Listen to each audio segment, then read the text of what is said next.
दोस्तों, जेके आईटी मंत्र YouTube channel में आप सभी का स्वागत है। आज के इस वीडियो में हम इलेक्ट्रिशियन थ्योरी के ऑब्जेक्टिव टाइप क्वेश्चंस करने वाले हैं जो अगस्त 2022 आईटीआई सेकेंड ईयर के लिए महत्वपूर्ण रहेंगे। इलेक्ट्रिशियन थ्योरी के इम्पोर्टेंट जो क्वेश्चंस है हर बार रिपीट होते हैं और 2020 के एग्जाम में आ चुके हैं और 2022 के एग्जाम में आने की संभावना है, वही क्वेश्चन आपको वीडियो के माध्यम से कराए जा रहे हैं। तो एक बार आप इन्हें जरूर देखें, एक बार जरूर पढ़ें। यदि आप इन्हें पढ़कर जाएंगे तो पूरी संभावना है ये क्वेश्चन एग्जाम में आ सकते हैं।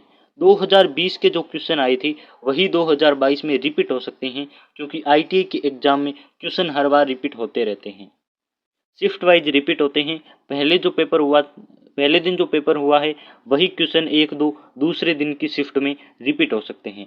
तो ये 2020 के 2022 में जरूर रिपीट होंगे। इससे पहले चैनल को सब्सक्राइब करके रखें, क्योंकि हम कल वर्कशॉप कैलकुलेशन या फिर एम्प्लॉयबिलिटी स्किल्स का वीडियो लेकर आने वाले हैं। इलेक्ट्रिशियन थ्योरी के अति संभावित क्वेश्चंस का दूसरा पार्ट रहेगा। इससे पहले चैनल पर पहली बार विजिट किया है तो सब्सक्राइब और वीडियो को लाइक जरूर करें। चलिए शुरू करते हैं। आज का हमारा जो पहला क्वेश्चन है, प्रकाश की तीव्रता को मापने के लिए किस अवरोधक का उपयोग किया जाता है? यदि आपको लाइट इंटेंसिटी को मेजर करना है तो निम्न में से किस का आप उपयोग करेंगे? तो यहाँ ऑप्शन नंबर डी सही आंसर है। लाइट डिपेंडेंट रजिस्टर एलडीआर का प्रयोग करते हैं। यदि आपको लाइट की इंटेंसिटी मेजर करनी है तो आपको लाइट डिपेंडेंट रजिस्टर एलडीआर का यूज करना चाहिए। सेकंड क्वेश्चन है, एक सक्रिय घटक कौन सा है? Which is a active component. Active और पैसिव दो प्रकार के कंपोनेंट होते हैं। जो आपका ट्रांजिस्टर, डायोड और थायरिस्टर होता है ये एक्टिव कंपोनेंट होते हैं। वहीं पैसिव कंपोनेंट की बात करें तो इंडक्टर, रजिस्टर, कैपेसिटर ये आपके पैसिव कंपोनेंट की श्रेणी में आते हैं। तो यहाँ ऑप्शन नंबर डी सही आंसर है। ट्रांजिस्टर है, डायोड है और थायरिस्टर, तीनों में से जो भी आपको ऑप्शन में मिले ये आपके एक्टिव कंपोनेंट होते हैं। तो इन चारों में से ट्रांजिस्टर एक एक्टिव कंपोनेंट है। कौन सा अक्षर यौगिक पदार्थ कैडमियम सल्फाइड को इंगित करता है? तो कैडमियम सल्फाइड को कौन इंगित करता है निम्न में से? तो आपके बात करें तो चार प्रकार के इंगित आपको दे रखे हैं। ए है वो जर्मेनियम को इंगित करने के लिए यूज किया जाता है। बी से सिलिकॉन को इंगित किया जाता है। गैलियम ऑर्सेनाइड को सी से इंगित करते हैं और जो कैडमियम सल्फाइड है इसे इंगित करने के लिए आर का प्रयोग करते हैं। तो यहाँ right answer option number D है। कैडमियम सल्फाइड को आर से इंगित किया जाता है। Which is a passive component. एक निष्क्रिय घटक कौन सा है? तो निष्क्रिय घटक निम्न में से आपको दे रखा है। डायोड, ट्रांजिस्टर, थायरिस्टर और आपके डायोड, ट्रांजिस्टर, थायरिस्टर ये एक्टिव कंपोनेंट होते हैं। वहीं इंडक्टर, रेजिस्टर, कैपेसिटर ये आपके निष्क्रिय होते हैं। तो निम्न में से ऑप्शन नंबर डी सही आंसर है। कैपेसिटर निष्क्रिय होता है, रजिस्टर निष्क्रिय होता है और इंडक्टर निष्क्रिय होता है। हेक्साडेसिमल संख्या प्रणाली में कितने वर्ण होते हैं? तो हेक्साडेसिमल की बात करें तो इसमें 16 होते हैं। 16 होते हैं, 0 से 9 तक और ए से एफ तक ये इसकी संख्या प्रणाली में वर्ण होते हैं। 0 से 9 तक 10 हो गई और ए से एफ तक 6 हो गई, टोटल 16 वर्ण होते हैं। ऑक्टल की बात करें तो इसमें 8 होते हैं और बाइनरी में 0 और 1 दो ही अक्षर होते हैं। तो यदि आपको बाइनरी का पूछे तो उसमें 2 वर्ण होते हैं। सत्य तालिका किस लॉजिक गेट को दर्शाती है? तो आपको लॉजिक गेट के लिए मैं आपको बता दूं, आपको यहां देखना है। यदि आपके एग्जाम में आईटीआई सेकेंड ईयर के एग्जाम में क्वेश्चन आई तो बस आपको यहां देखना है, y बराबर एफ बी दे रखा है या फिर a प्लस बी दे रखा है। आपको बस यही दो देखने हैं। यदि एफ बी दे रखा है तो क्या होगा और a प्लस बी दे रखा है तो क्या होगा, मैं आपको बता देता हूं।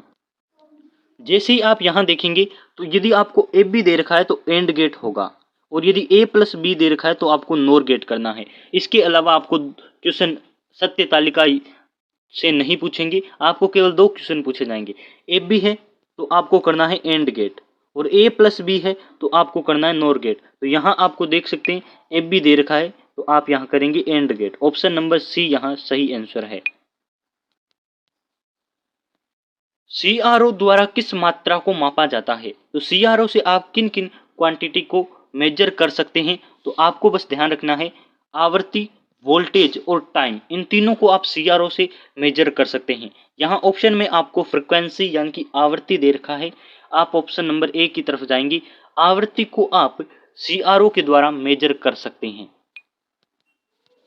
सेकंड उसी प्रकार का क्वेश्चन आ गया, सत्य तालिका किस लॉजिक गेट को संदर्भित करती है? तो आपको ये तालिका देखनी है, इसमें आपको ए प्लस बी दे रखा है या फिर ए बी दे रखा है। तो यहाँ आपको ए प्लस बी दे रखा है तो आपको करना है नोर गेट। तो आप देख सकते हैं नोर गेट आपका ऑप्शन नंबर सी है। यदि एंड गेट करना होता तो वहां आपको ए बी देते, और नोर गेट करना है तो ए प्लस बी दे रखा है। तो ये आपको बस इतना ही देखना है। आपके सीबीटी एग्जाम में 2 नंबर इस तरह से पक्के हो सकते हैं। क्वेश्चन पूछा है हाफ वेव रेक्टिफायर में आउटपुट डीसी वोल्टेज क्या है?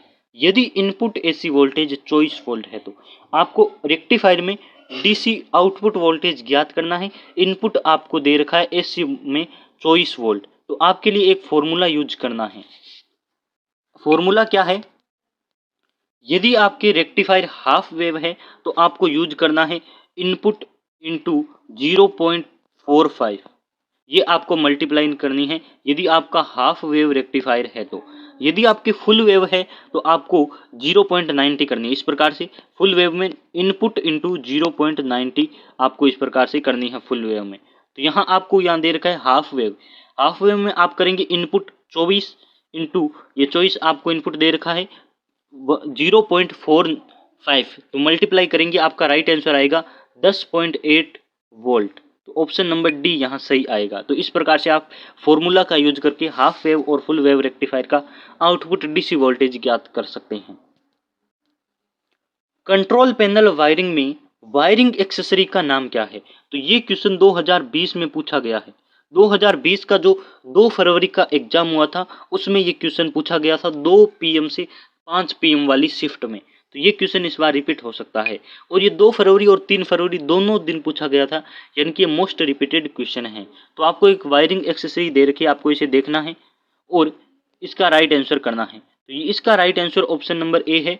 डिन रेल आपको दे रखी है जो आपकी बिना बोल्ट्स के काम में ली जाती है। यूपीएस संक्षिप्त नाम यूपीएस का पूरा नाम क्या है? तो आपको इस क्वेश्चन में यूपीएस का पूरा नाम पूछा है। अनइंटरप्टेड पावर सप्लाई इसका आंसर होता है। ऑप्शन नंबर डी दे रखा है uninterrupted power supply. Option number D की तरफ जाएंगे।